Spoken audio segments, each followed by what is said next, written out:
All right, so now we're going to continue looking at some related rates. Before we were looking at the volume of a balloon changing. And so now we're going to think about other solids like cones, but you'll see this with all sorts of shapes. And often you'll need to come up with the equation so that you can then take the derivative to find your rates.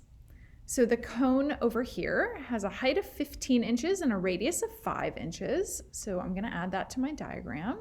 So my height of the cone is 15 and its radius is 5. When water is filled to a height of 12 inches, so that's going to be this height here, will be the 12. What will the radius be? Well, I see two triangles that are similar. So I can use similar triangles to help me figure out this side. I know that the proportion of this radius to this height is 1 to 3. So similarly, that tells me that this radius here must be 4. So I know that the radius will be 4 because r to 12 has to be the same as 5 to 15 because of similar triangles. Therefore, my r value is going to be 4. When the water is filled to a height of 10 inches, what will the radius be?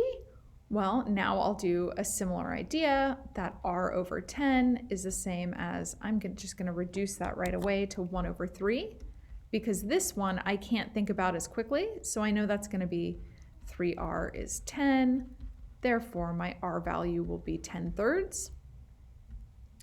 So the relationship between the height and the radius of the cone, well, I know that radius over height is going to be 1 over 3.